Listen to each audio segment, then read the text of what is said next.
The topic of invasions and duels has been a long debated subject among the PvP community. Some people staunchly advocate for invasions, others love duels, and often enough the topic is extremely divisive. Electronic shade is thrown, salty tears are shed, players are hashtag exposed, and of course no mutual understanding comes of it. The disagreement is almost never resolved in such a way that both parties end up seeing the other's perspective and go on their way in mutual good humor. This is really a bit odd. You'd think that people who both love the PvP in a video game but simply choose to enjoy it a bit differently from each other would be much more able to focus on what they both enjoy instead of what differentiates them. So I asked myself, what are these differences at the end of the day? What really separates invasions from duels and duels from invasions? As an answer, I came up with a list of 6 things that I think create the distinction between invasions and duels. But before we jump into the list, I'd like to first clarify what differences I'm willing to include and why. For this list, every difference will be essentially strictly based on game mechanics, and not the community's take on them. That means that I won't be including ideas such as, there is honor in duels but not in invasions, because that is merely a byproduct of the unspoken quote-unquote rules that the community has imposed over top of the game mechanics. The game lets you play dishonorably regardless of whether you're in the arena or invading. The community will just get saltier if you play dishonorably in the arena. But that is an inherent part of the game, so I don't regard it as a proper difference between invasions and duels. I also won't be making any generalized claims about differences between invaders or duelists. Finally, I will absolutely avoid any sort of difference, such as invasions are better than duels or vice versa. If you've been on my channel for much time at all, you know which one I prefer. But I've experienced both to a large degree, enjoy both, and above all understand that any preference for one or the other is strictly subjective and therefore not an inherent difference. Anyway, with that said, let's jump into the first difference between duels and invasions. The first thing that separates duels and invasions is that weapons with a narrow, thrusting hitbox are much better in duels than they are in invasions. That isn't to say that weapon classes such as thrusting swords or spears are useless in invasions. It's relatively common knowledge that spears are probably the best class in the game for chase downs. Thrusting swords have fantastic outspacing potential, make great offhands, they're great for getting backstabs. But the poking hitbox of these weapon classes R1s makes them ideal for targeting a single player, not more than one. These weapons have very little crowd control capability. They struggle to hit more than a single player with their attacks, and therefore perform much better in a 1v1 dueling environment than a situation that involves 2 or more opponents, as is typical for an invasion. The issue is that, in invasions, pokey weapon classes have tremendous utility in only specific scenarios. Examples include when an invader is trying to run a resummoning host down, or backstab a phantom off of a cliff.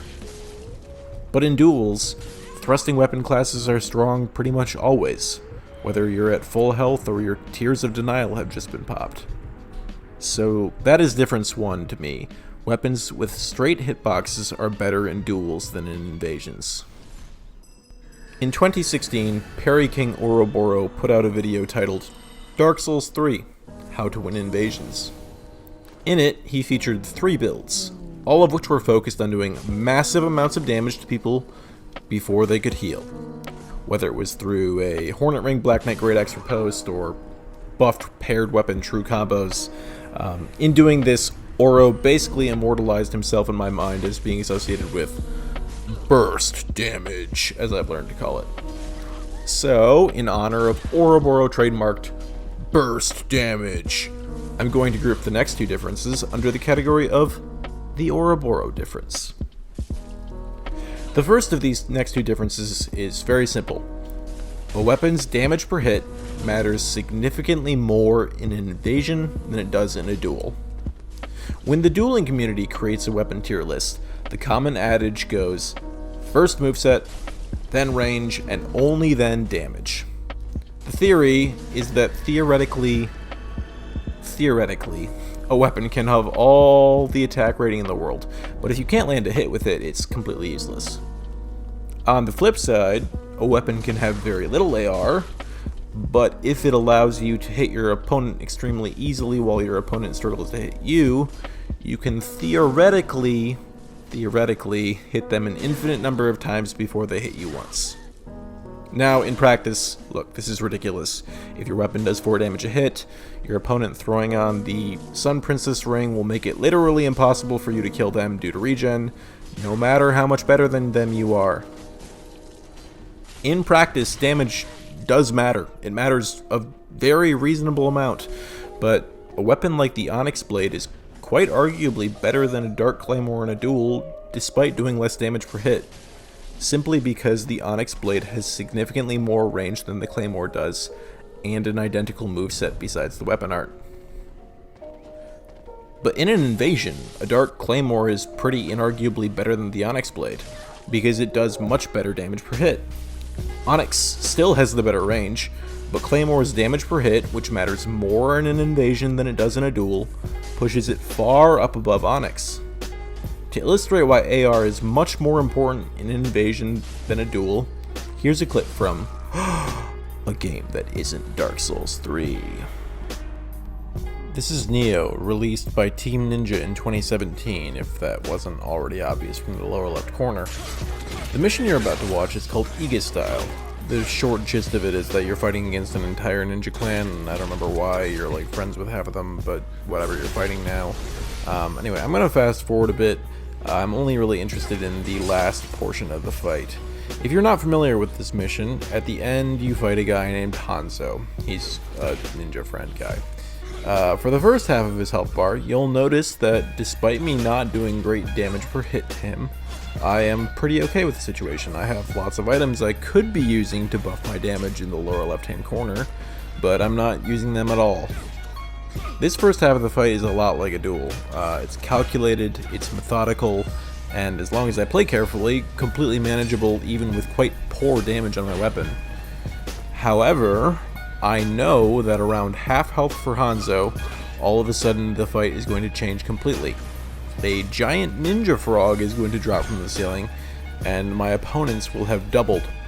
Also, this frog does really massive damage, so if I get hit, I'm in trouble. As we near half health, since I know I'm about to be facing multiple opponents, somewhat like an invasion, I all of a sudden am using every single buff I have access to. Hanzo needs to take huge amounts of damage so that I can quickly restore the situation to a much more manageable 1v1. Damage matters a lot more in this invasion-like scenario. Interestingly enough, I tried this mission for several hours when I was about 20 levels lower, and just couldn't manage to win.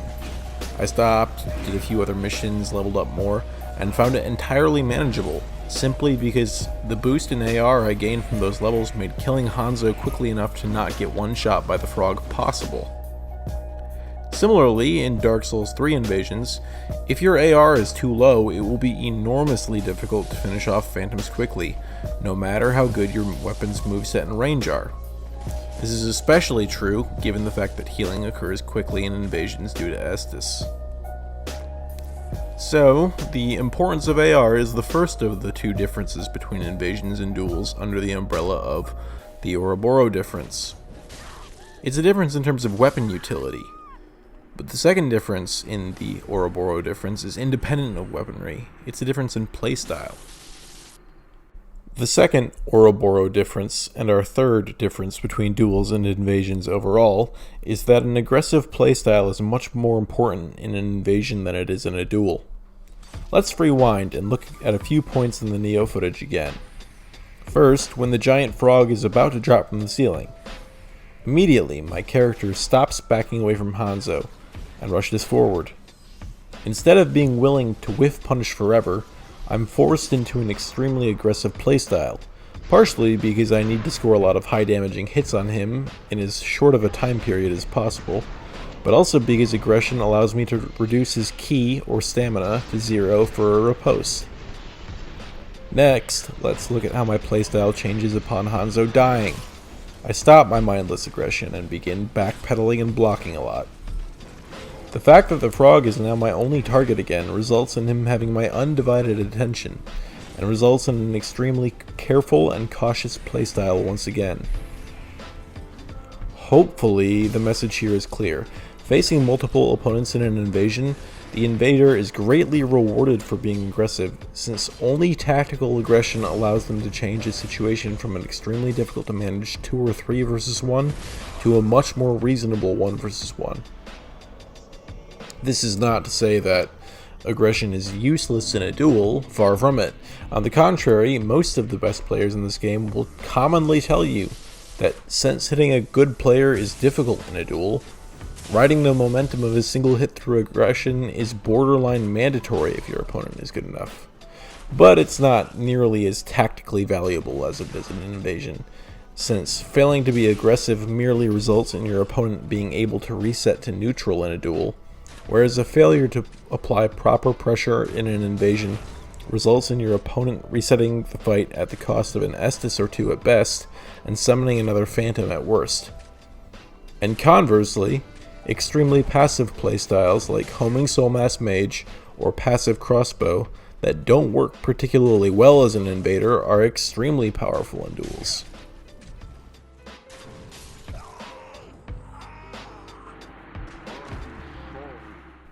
So, we've covered 3 of the 6 differences between invasions and duels.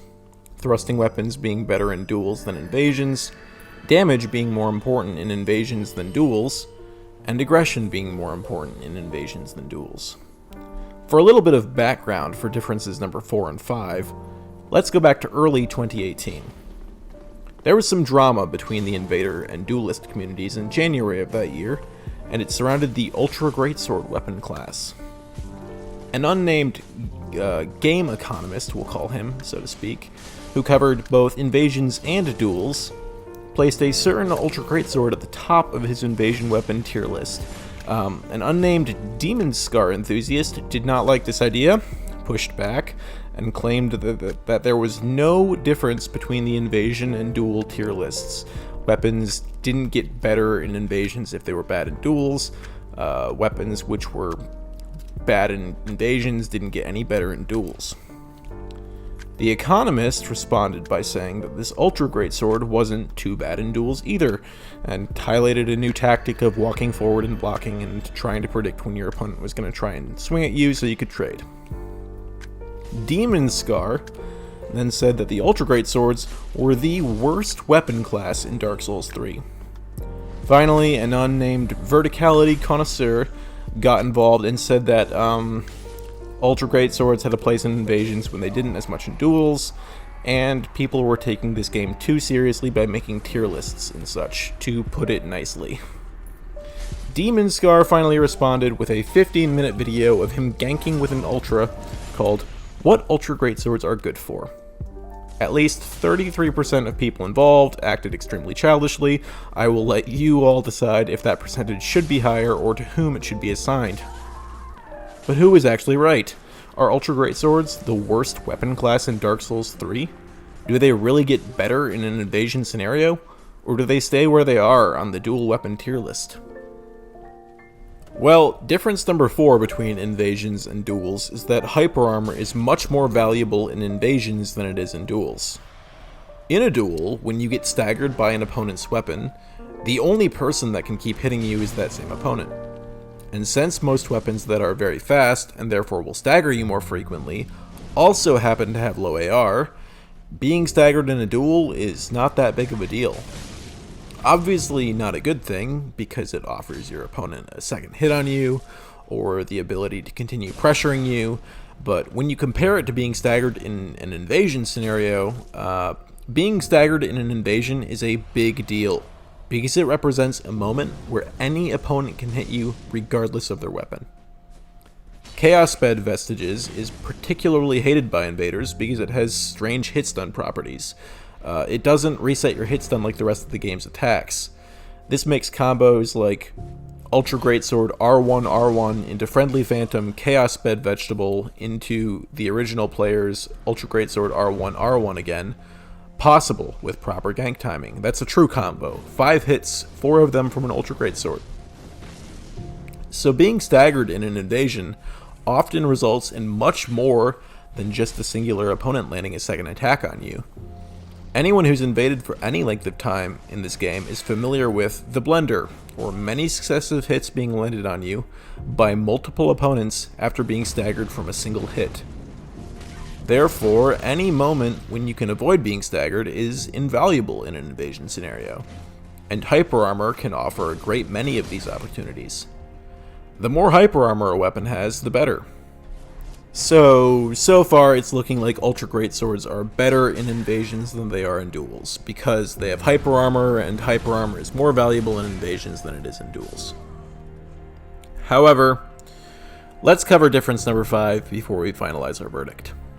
Difference 5 is that it is much harder to both hit and be hit by your opponent in duels than it is in invasions. Invasions have the innate quality of chaos.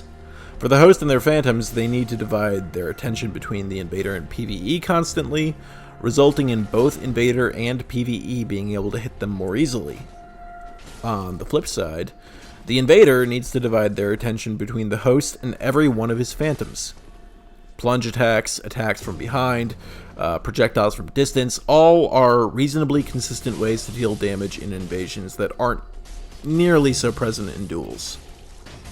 And, since chaos begets panic, panicked rolls are far more frequent, presenting more opportunities to punish than would be present in a more composed environment. All of this also benefits ultra greatswords. One of their weaknesses is their slow nature, so anything that makes it easier for one to land hits with them is a significant benefit. Duels are a more composed environment. Besides curved sword or dagger hell, there are very few situations that can make me panic in a duel like I do in an invasion. A singular opponent allows both of us to allocate our undivided attention to one another and completely focus on mix-ups and spacing. However, I also mentioned that it was much harder to be hit during duels. The entirety of Dark Souls 3 PvP, and perhaps any game with player versus player melee combat, is dependent on a player being punished for committing to the wrong animation at the wrong time, and being punished for it by another player committing to an animation of their own. In duels, when you swing with any melee weapon, you are trusting that you will stagger your opponent, or at least not be left in a position where they can hit you back. And since you only have a single opponent in a duel, ensuring that your swing doesn't compromise your safety is relatively doable. Whether you're using an ultra greatsword or a dagger, careful spacing will help you from being punished by your opponent, whether through forcing them to roll or by hitting them. On the other hand, avoiding being punished is much more difficult in invasions, because any animation you commit to has to be safe enough to not be punished by not only the player in front of you, but also the wizard behind him, the phantom with RK Pug sneaking up behind you, and the Dark Moon about to throw a firebomb at you. Instead of merely having to avoid being punished by a single player, you have to avoid being punished by 4. And with multiple attacks coming in, it's perfectly possible that there is no roll timing that will let you dodge all of them unscathed. This is a massive blow to anything with a slower animation. The more time you're locked in an animation, the more time there is for you to be punished by any of multiple players. The danger of committing to an animation directly correlates with the animation's length. And because ultra greatswords are slow, that really hurts the weapon class in an invasion scenario. So, what is my verdict on the ultra greatsword scandal? Are ultra greats higher on the invasion tier list than on the dueling tier list, like the nameless economist and nameless up and downness invader advocated for? Or was the nameless Demon Scar user right to say that they are the worst weapon class in the game, regardless of invasion or duel scenario? Here's my answer. Everyone involved was wrong about just about everything. First of all, ultra greatswords are not the worst weapon class in the game. I would give that dishonor to the great hammers minus Lidos. Players like Gabri have shown that if you're good enough with an Uggs, you can compete at the highest levels with it. Secondly, I think that ultra greatswords are actually significantly better in duels than they are in invasions. Sure, they have high AR, which is better in invasion. Sure, they have great hyper armor and can hit people more easily in an invasion scenario. But they're too slow. Any swing carries significant risk of a Crystal Soul Spear to the face, and even if a single one of your opponents has the knowledge to punish and stagger you, you are in a seriously dire situation due to the blender. But at the end of the day, you can win with Uggs in either scenario, provided there's an appropriate skill and/or equipment gap between you and your opponents. Stay with me here, folks. We're almost home. The final difference between duels and invasions is that invasions are distinctly less fair than duels. There is the occasional dramatic debate between certain invaders and certain duelists about which form of PvP is harder. Duelists say, fighting one really good player in a duel is harder than fighting 4 randoms in an invasion. And invaders say, go invade Pontiff at soul level 125 and see how often you get your ass kicked. And as usual, nobody resolves anything. Here's my final difference between invasions and duels. In a duel between 2 players at the same soul level, both players have access to the same number of stats, same potential build, same potential weapons. That is reasonably fair to me. Sure, if one chooses to allocate all of their stats into attunement and luck and fight with a unupgraded, unbuffed Onyx Blade, and the other chooses to min-max their build to hell and back, it's not going to be a fair fight. I'm not trying to suggest that it will be. But the inevitable, or at least very likely, loser has only themselves to blame for choosing to min-max less. In invasions, there really is no such equality. Even if 2 invaders fight a host and a phantom in a 2v2, and all of them are at the same soul level, the host and phantom still have no friendly fire and host advantages for one of them. Hosts can summon players at any soul level, have access to the seed of a giant tree, can throw on Wave of Blue. Invasions are distinctly unfair in a way that duels aren't. That isn't necessarily to say that invasions are harder than duels. Some duels are easy, some duels are hard, some invasions are easy, some invasions are hard. Trying to generalize about which form of PvP is harder is extremely silly, because both encompass a wide spectrum of difficulty. And what's weird to me about the which is harder debate is that if you were really concerned about enjoying the game in the most hardcore way possible, you would be going and doing a no-hit run at soul level 1 on New Game +7 with a broken straight sword +0 and no rings besides Calamity Ring and no armor besides the symbol of avarice. But people don't do any of these things and yet are still concerned about whether they're enjoying the game in a difficult way. Just relax and chill out and have fun. Doesn't matter who enjoys the game in the hardest way possible. Anyways, thank you for watching. I hope you enjoyed the video. If you think I've neglected a fundamental difference, please let me know in the comments. Thanks for watching, everybody. Keep it silly, y'all.